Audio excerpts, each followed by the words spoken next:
Continuamos ficha 20 en la lámina 17. Lockhart ha hecho una buena investigación acerca del significado de la palabra Altepehtl, incluyendo en este sentido todos los estados de carácter principalmente étnico de las dimensiones de un estado-ciudad. Sin embargo, debemos hacer hincapié en que debe tomarse muy en cuenta el sentido de Altepehtl como una proyección de monte sagrado, que es lo que significa precisamente Altepehtl, y que en este sentido deberíamos citar que tiene la misma flexibilidad dendrológica que tienen algunos conceptos vinculados con la divinidad y particularmente con las divinidades que tienen el carácter de patronos. Entonces, para señalar lo anterior, mencionamos simplemente que hay una cita de Buenaventura, Zapata y Mendoza en las que considera que la alianza de Tlaxcala, de Huexotinco y de Cholula forman, según los aliados, forman un solo Altepehtl, o sea, ellos se consideran que están protegidos por el mismo Dios patrono y que tienen fidelidad precisamente no nada más con el monte, sino a la alianza que provoca la similar dependencia. Entonces pasamos así a la lámina siguiente para ver cuáles son las aplicaciones que se dan a esta palabra, aparte de lo que señala Lockhart, que es precisamente una población, una ciudad, una ciudad ya establecida. Tendríamos que ver que el monte sagrado es tanto él como cualquiera de sus proyecciones, que en este tipo de proyecciones un monte sagrado puede tener gobernantes y que cada uno de los gobernantes viene a ser el Altepehtl de su Altepehtl, o sea, viene a ser el propio dueño del monte sagrado y que con este carácter está gobernando toda una población. Pero al mismo tiempo Altepehtl significa el pueblo gobernado. O sea, tiene los tres sentidos y tenemos que ver que esto no es sino uno de los derivados de la gran difusión que hacen los propios seres divinos de su propia naturaleza en otros seres. O sea, un sistema de proyecciones que si se hace dentro de un sistema dendrológico le impartirá precisamente ese carácter dendrológico. Con esto pasamos a otro punto que es precisamente el de los dos sistemas de poder en Mesoamérica. Y esto lo consideramos muy importante y que en el sentido de que nos está explicando algo del funcionamiento de los sistemas de gobierno mesoamericanos, que los vemos simplemente como una tradición particular sin pensar, al menos hipotéticamente, en toda una historia que les permite esta derivación.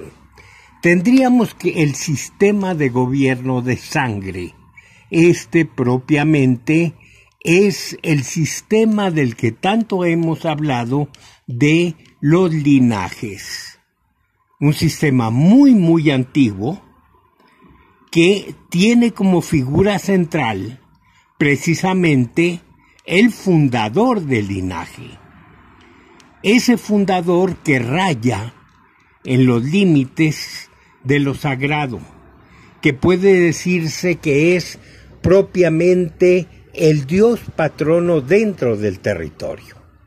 Entonces, de él derivan todos los demás. Genéticamente es el Tlacaxinachtli, o sea, la semilla humana. De él derivan tanto los nobles como los plebeyos. Pero cada uno de los derivados forma líneas de derivación.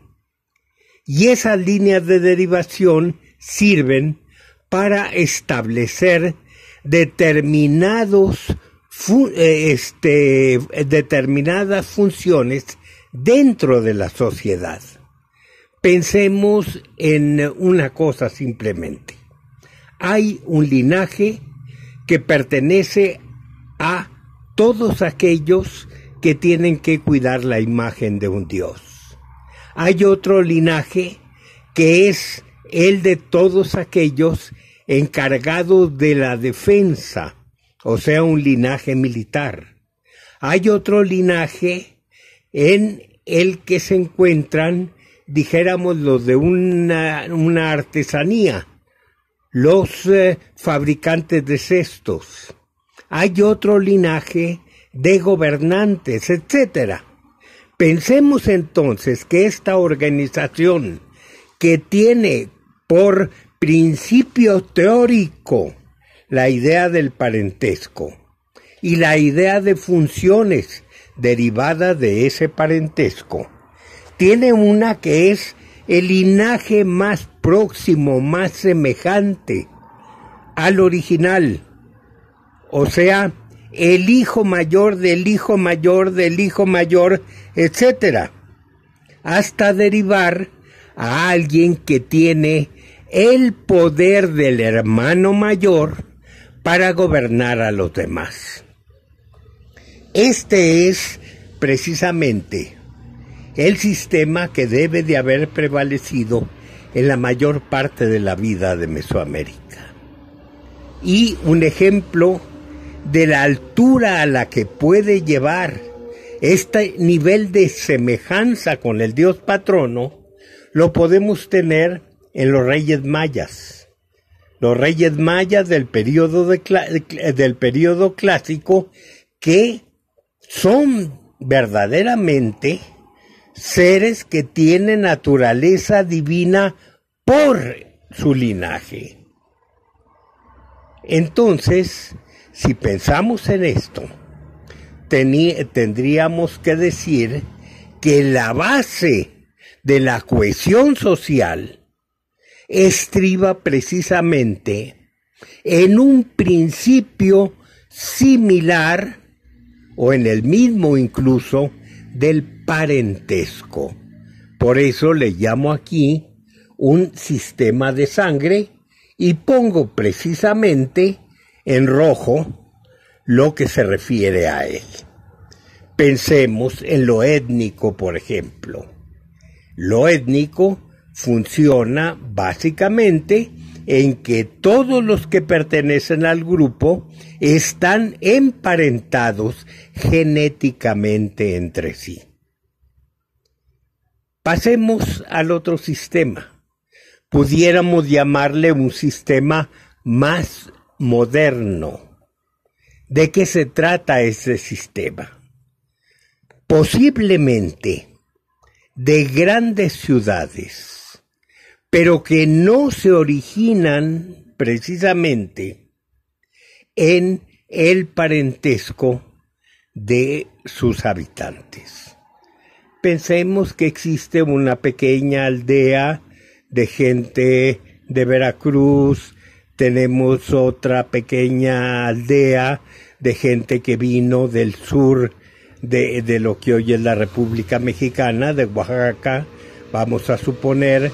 Pensemos en gente que viene del norte. Entonces, todas esas aldeas viven muy próximas entre sí.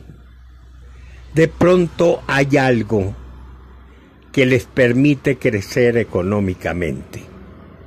Y en el momento de ese boom, de ese progreso de carácter económico, ven la conveniencia de funcionar coordinadamente, hasta el momento en que pueden constituir poblaciones que, independientemente de que tienen sus organizaciones internas como territorio, mantienen las ligas de gobierno entre ellos para constituir un gobierno general. Esto era lo que pudo haber organizado la Unión de Teotihuacán. Imagínense ustedes Teotihuacán creciendo con agricultores, muchos de ellos tal vez provenientes de la parte sur de la cuenca de México, de Cuicuilco vamos a suponer, pero tenía también gente que sabía trabajar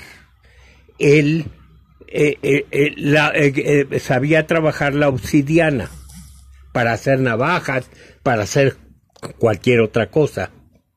Entonces había otros grupos que estaban especializados en el comercio y obviamente empezaron a comerciar con las navajas que producían sus vecinos.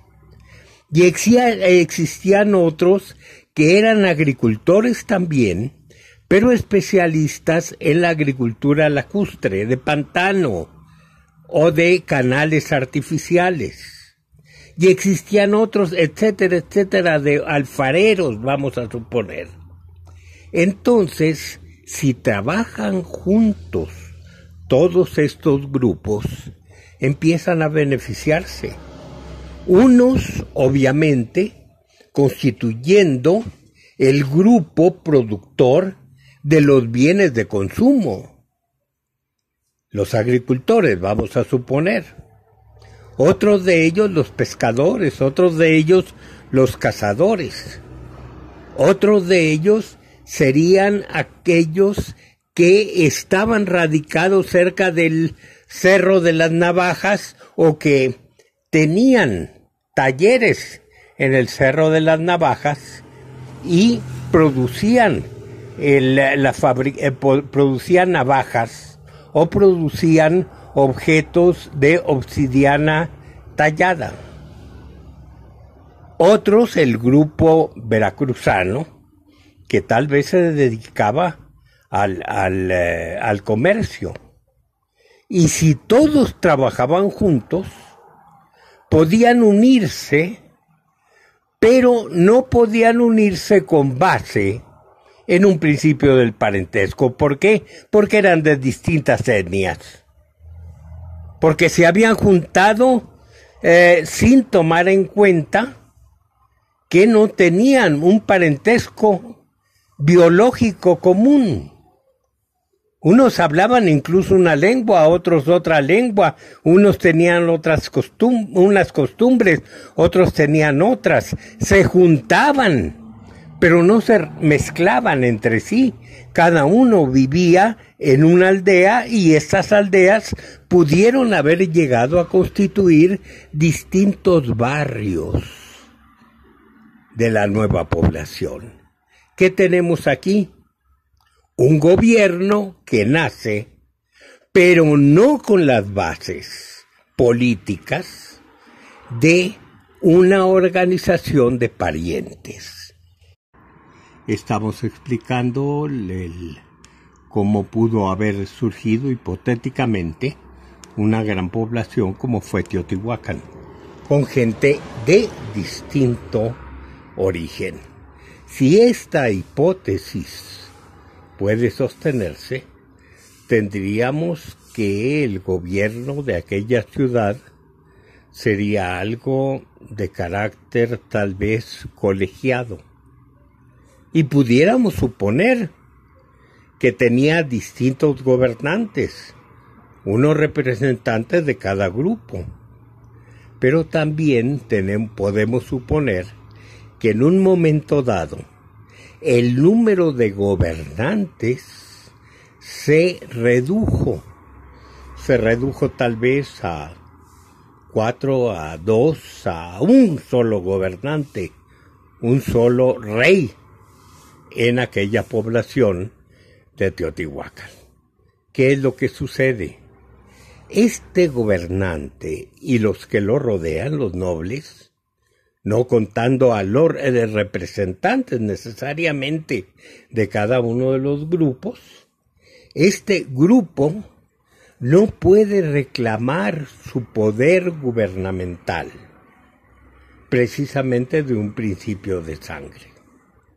Tiene que hacerlo a partir de otra idea totalmente distinta, que es un principio de dominio territorial. Entonces, da otro tipo de gobierno. Imagínense ustedes que es un gobernante de sangre. Yo soy hermano mayor de todos mis parientes, independientemente de dónde se encuentren. Esto diría un gobernante de sangre. Si yo tengo parientes muy lejanos, yo soy gobernante de esos porque sigo siendo su pariente. Pero ¿qué diría un gobernante de carácter territorial? Todo lo contrario. Yo soy el gobernante, me deben fidelidad a mí todos los que vivan en el territorio que yo domino, independientemente de la etnia a la que pertenezcan. O sea, un sistema más parecido, evidentemente, a las ideas, a las concepciones que se tienen del Estado moderno. Pero entonces tendríamos que pensar en una cosa también. Si el sistema territorial es más nuevo, es más moderno que el sistema de sangre, se impone posiblemente a él. Pero no conviene destruirlo. Y esto hay que tenerlo muy presente. En Mesoamérica no necesariamente se trata de destruir lo anterior, sino de aprovechar sistemas antiguos para incorporarlos a una nueva idea rectora. No se acaba para nada con el principio del parentesco. Simplemente se otorga a cada grupo parental una función dentro del gran sistema. Se les absorbe, y se les absorbe ya con una posición determinada dentro del sistema. ¿Qué resulta esto? Que una misma persona, un mismo grupo, tiene dos gobernantes. Vamos a suponer un grupo de mexicanos que viven fuera de México. Estos mexicanos pudieran vivir ¿dónde? En la parte sur del valle.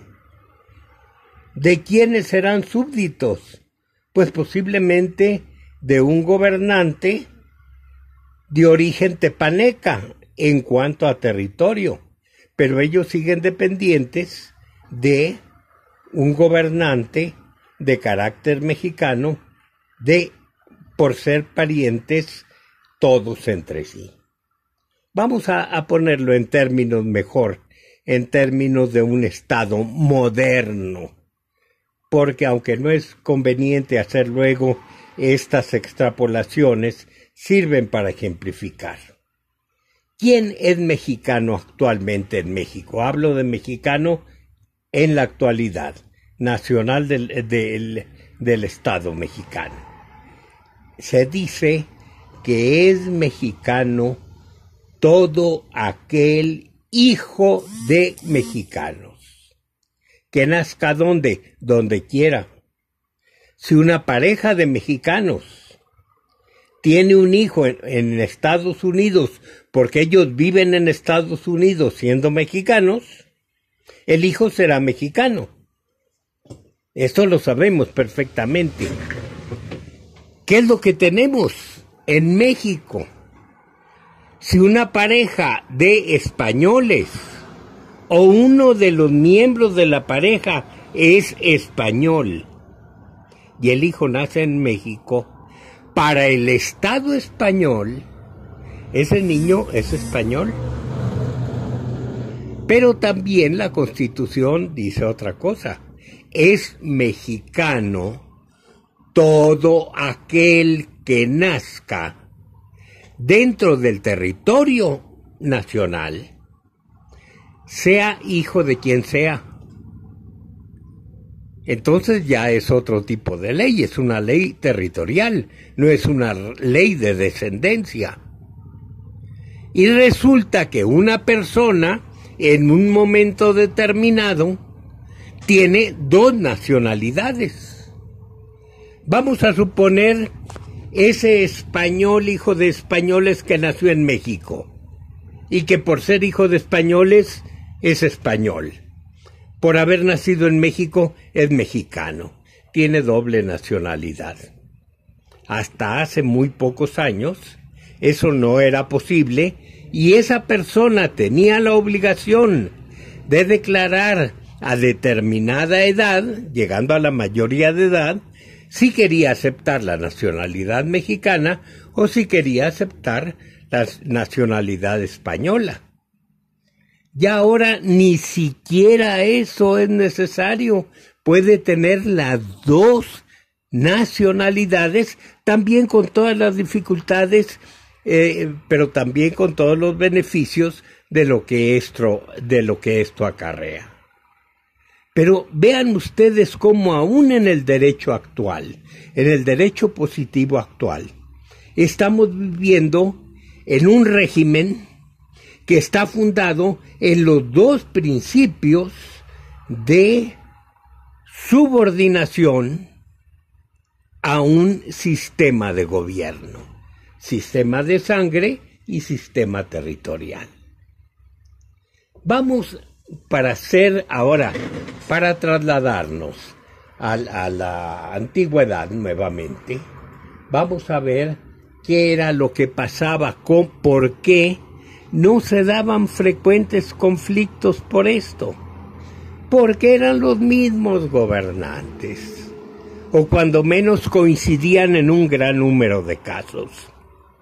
Vamos a ver qué es lo que pasa con los tres gobernantes de la Triple Alianza, la Xcantlachtoloyan. La Xcantlachtoloyan, primero hay que aclararlo, es una institución muy vieja, muy vieja. No la fundan la gente del Valle de México después del triunfo de la guerra de Texcoco y de Mexico contra los azcapotzalcas. No, existía anteriormente. Lo que pasa es que después de la guerra contra Azcapotzalco, cambian las jefaturas de la Triple Alianza. Y no podemos saber cuál es la antigüedad, porque esa Triple Alianza es en el fondo una institución de carácter parental, es étnica. Por ejemplo, los culhuas están gobernando a todos aquellos que integran racialmente, étnicamente, la toltequidad, lo que fue en un tiempo Tula. Todos los que eran parientes del señor de Azcapotzalco, el derrotado, Esos son pueblos otomianos, no son nahuas, son otomianos. Entonces, con esta idea étnica, seguía manteniéndose un tribunal, al que después nos referiremos, que tenía 3 cabezas, que servía para juzgar todos los conflictos que surgían en un gran territorio pluriétnico. Cada quien representaba una etnia de las grandes y cada uno tenía una temporada porque se rotaba el poder para resolver los conflictos. Bueno, vamos a ver qué sucedía con esos señores. El rey de Mexico Tenochtitlan, el Tlatoani de Mexico Tenochtitlan, era el Tlatoani, obviamente, con un poder territorial sobre todos los que vivieran en la ciudad de Mexico Tenochtitlan. Pero al mismo tiempo era el Colhuatecutli, que era el gobernante de todos los colhuas, de todos los descendientes de la vieja Tula, dado que el primer rey que tuvo, el primer Tlatoani que tuvo Mexico Tenochtitlan, fue de linaje Culhua y por eso pudo ser Tlatoani. Entonces, tenemos que el señor de México tiene los 2 títulos. Tlatoani de Mexico Tenochtitlan, con poder territorial, y Colhua o Colhuatecutli por poder parental, por poder de sangre. De la misma manera va a suceder con el Tepaneca. Recuerden ustedes que al vencerse a Azcapotzalco, no simplemente se borraron del mapa todos los azcapotzalcas, o más bien todos los tepanecas, sino que se nombró a un pueblo, Tlacopan, como representante del derrotado. ¿Por qué? Porque era necesario para la Triple Alianza.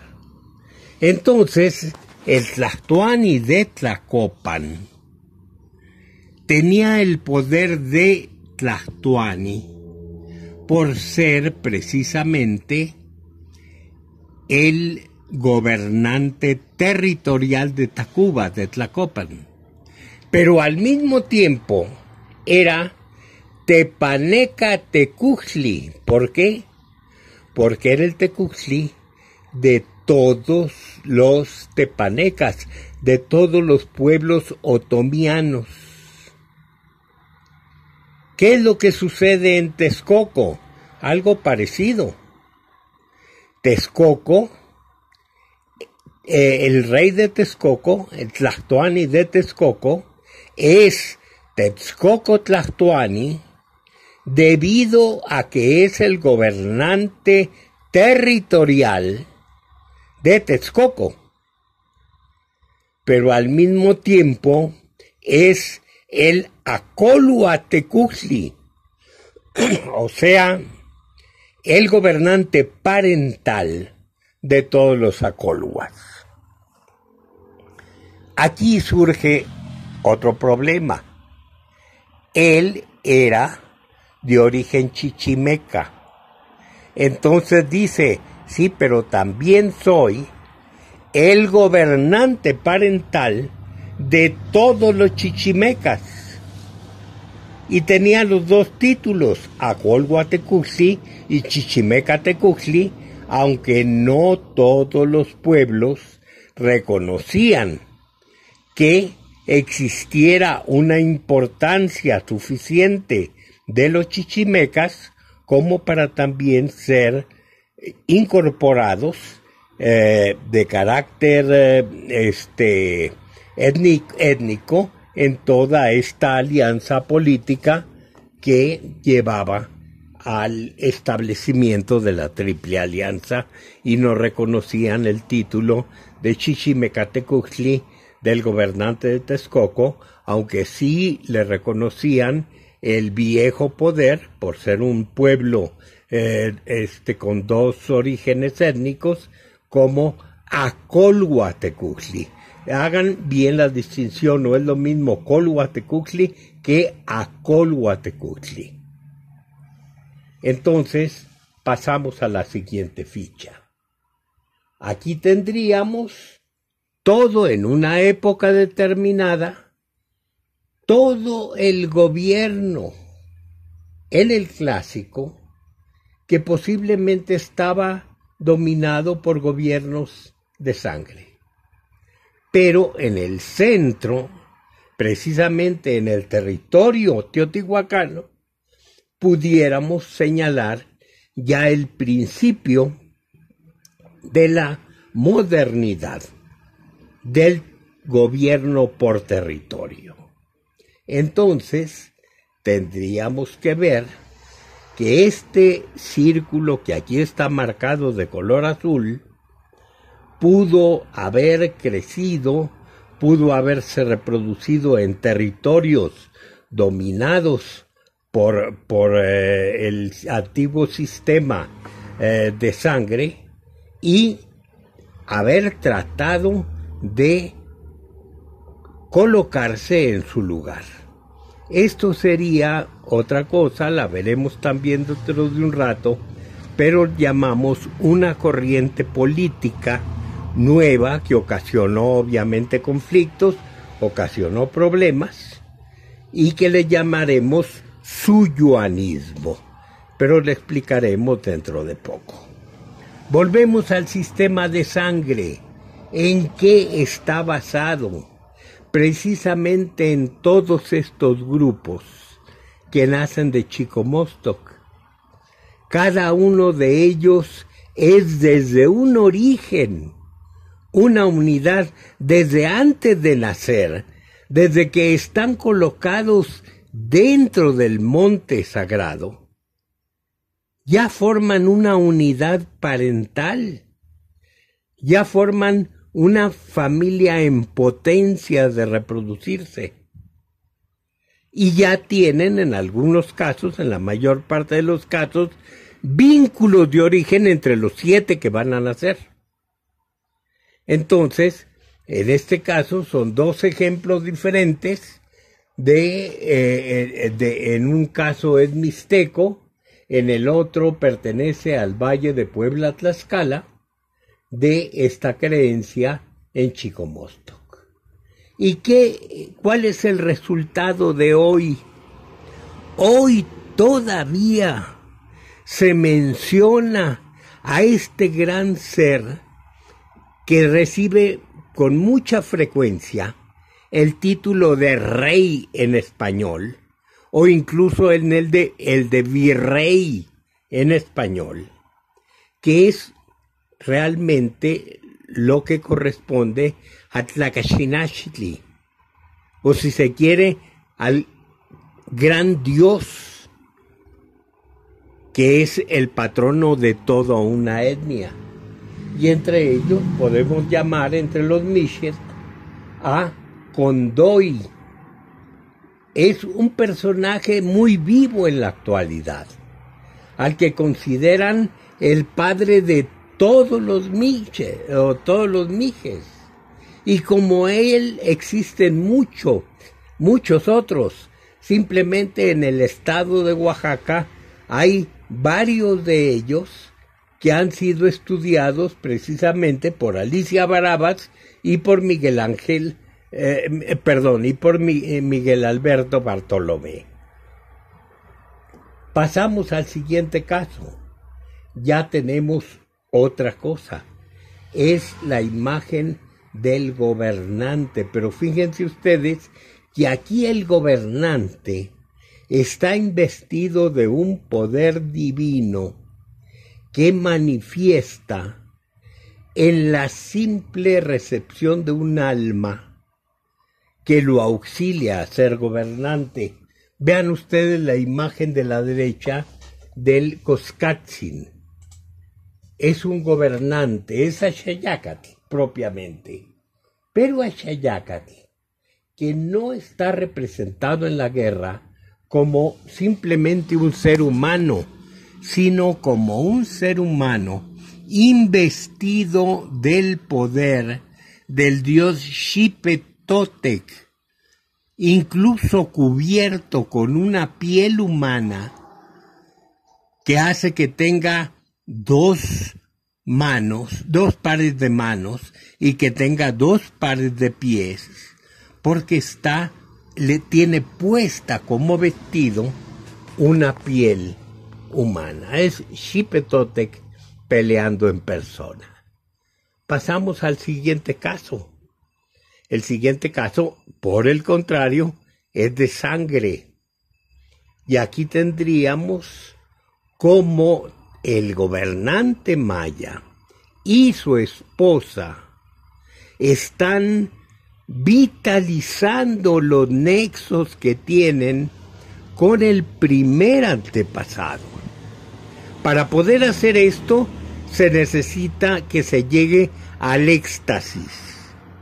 Y el éxtasis se logra, es una de las vías, no nada más por días de insomnio, no nada más por días de penitencia, no nada más por días de ayuno, sino también con fuertes hemorragias de sangre. Si se une todo esto, puede hacerse que se pase a un estado especial de conciencia, incluso ayudado en algunos casos tal vez con alguna droga, y entonces en ese estado místico, cuando se llega al éxtasis, al estado místico, entonces se puede tener la visión del gran antepasado.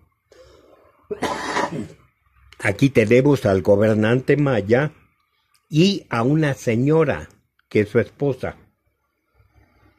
Y ella lo que está haciendo, después de haberse traspasado la lengua con una navaja de obsidiana, se pasa una cuerda gorda por la lengua, y esta cuerda gorda tiene incluso algunos obstáculos que hacen más difícil el paso, que provoca mayor hemorragia, y con la sangre que le sale de la lengua, la señora moja los pliegos de papel que tiene en la parte de abajo en un recipiente. Todos estos pliegos se ofrecen, aquí los tiene a la derecha en la mano, en el recipiente, ofreciéndolos al primer antepasado. Cuando éste se le aparece en su estado místico, y en ese estado místico se hace nuevamente, se refrenda el pacto para poder seguir siendo gobernantes. Este es el caso precisamente de parentesco de sangre. ¿Por qué se llama de sangre? Porque se estriba en la relación existente y refrendada de parentesco entre los hombres actuales y el primer antepasado. Con esto vamos a pasar a un caso bastante extraño de semejanza entre dos ciudades que están muy distantes entre sí, dos ciudades que no son de la misma etnia, que son de etnias distintas, dos ciudades de las que no existen propiamente crónicas que hayan tenido vínculos entre sí. Una de ellas es Chichén Itzá y otra es Tula-Xicocotitlán, mencionadas también como las hermanas gemelas, solo que en un caso sería la gemela bella y la gemela pues no tan bella. La bella sería Chichén y Tula, pese a toda su fama, que la tiene porque se la confunde con la Tula de carácter anecuménico, que pues no tiene las grandezas estéticas de las que hablan las fuentes. Pero en fin, veamos qué es lo que pasa. Hay ciertas características entre Chichén Itzá y Tula que no pasaron inadvertidas a un personaje que empezó a señalar todas sus semejanzas y fue precisamente Charney. El caso es tan extraño que ha sido la preocupación de muchos investigadores, entre ellos el mencionado Charney, que tenemos en la lámina número 29, en la parte superior izquierda. Viene después el mayista, Tosar, luego viene Brinton, Mosley, Morley, otro mayista, Tatiana Proskuriakov, la gran investigadora de los glifos mayas, Eric Thompson, Román Piñachán, Kubler, Alberto Ruz, el descubridor de la tumba de Palenque, y Cojodas. El debate ha sido tan intenso que incluso no quiero llegar al campo del chisme, pero produjo enemistades entre dos excelentes amigos, Piñachán y Ruz. Se recibió Piñachán como doctor en antropología y Ruz fue uno de los sinodales, se llevaban muy bien, pero el debate fue tan intenso, uno diciendo que la influencia tolteca había llegado a Yucatán y el otro diciendo que la influencia yucateca había llegado a Tula. Fue tan intenso el debate que terminaron distanciados. Entonces, todo este grupo de personajes estableció una muy fuerte polémica y con muy agudas intervenciones de unos y otros, de un problema que en realidad no se ha resuelto y sigue muy vivo en nuestros días y sigue siendo investigado. Una de las investigaciones fue precisamente la de Lindsay Jones y habla precisamente de las dos ciudades gemelas. Pero para hablar de Lindsay Jones y de su desgraciada muerte hace unos días, cortamos aquí la exposición y seguiremos dentro de unos instantes.